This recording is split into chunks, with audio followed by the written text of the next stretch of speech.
Píše sa rok 2014. A bola asi sobota a ja som bol na izbe a zrazu zase mi rozkopol dvere a takto prišiel s laptopom a ukázal takto hore. Maťko spomína nejakú peknú susedu, na ktorú sem tam natrafí v dome. Tak sa začal normálne rozprávať a hovorí, že pozeraj, však to je matka mojich detí. Tak sa rozhodne ju nájsť na internete a napísať jej správu. To som jej napísal a to som teda nedostal si myslím, že niekoľko mesiacov vlastne na to odpoveď. Maťko nerozumie, ako tá slečna môže nereagovať na tak neodolateľného muža. Tento veru nenesie dobre, ale Miška odpísala. A tá slečna tým napravuje životnú chybu a Maťko začína pomaly a trpezlivo bojovať o jej srdce. A nejako si dopisovali a dohodli si spoločné rande v trojici. Čiže aj ja som išiel na to rande. Tak možno Miška to nebrala aj k rande, Martinko určite. Ten už mal zbalený kufor, že sa presťahuje na prechod.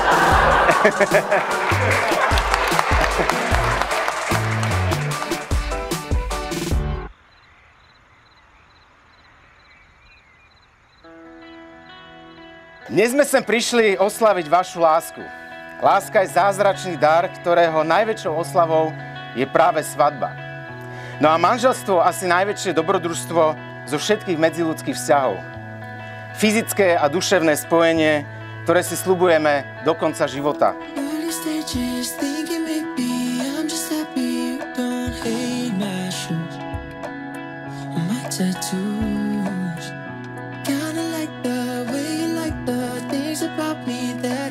Miška a Maťko sú yin a yang. Skvele do seba zapadajúci kontrast. Maťkov temperament a neskrotná energia, akčnosť a živosť.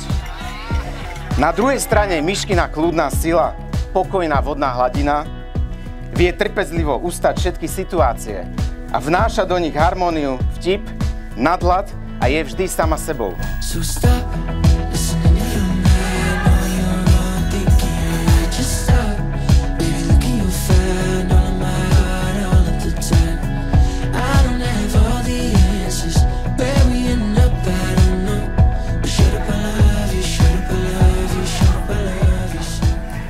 Sú tu medzi nami 4 ľudia, ktorí majú najväčší podiel na tom, že sme tu.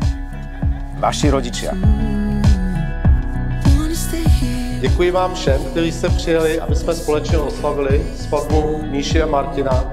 Je to den, na který jsme všichni dlouho čekali, na který jsme se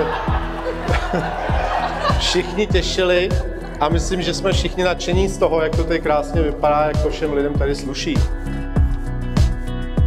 Nezabudnite na svoje korene, že v prípade problémov alebo proste potrieb viete, kam sa máte obrátiť. A nejedná sa len o vašich rodičov, prarodičov, ale aj o predkov ako takých, lebo oni v tej svojej subjektívnej dimenzii vám vždy pomôžu, ako potrebujeme.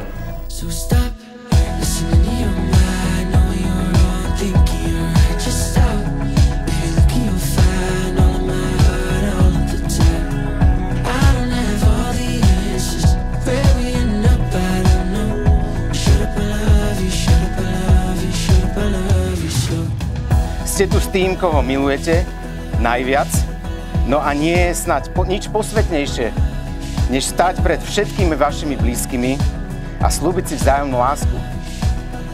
Predsa najdôležitejšie v živote je milovať a byť milovaný.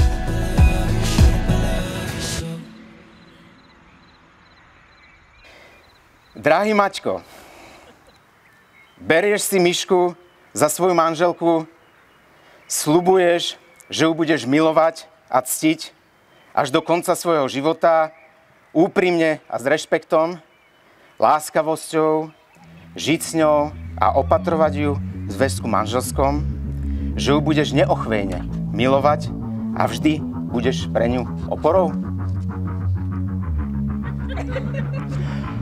Áno! How can I frame it? I think we can make it.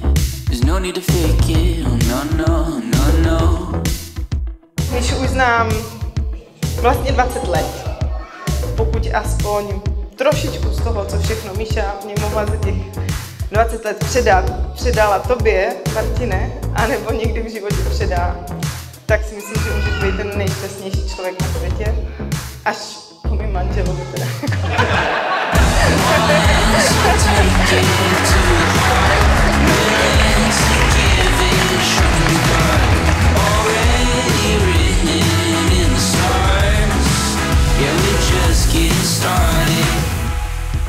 Máš pravú slovenskú valašku. Aby ti to pomohlo, čo týka tej rodiny. Ďakujem.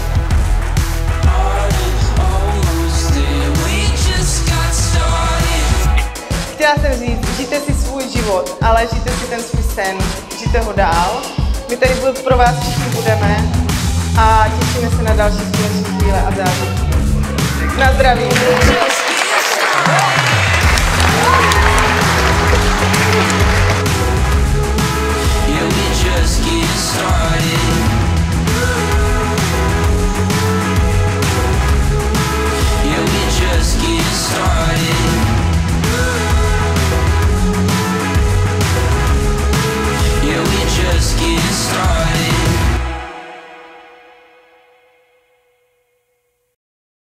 Keď som si pripravoval túto reč, tak som hľadal, ako má byť dlhá. A niekde písali, že má byť tak dlhá, ako dlho dokáže Maťko dneska v noci plniť manželské povinnosti. Týmto vám ďakujem za pozornosť a lúčim sa s vami.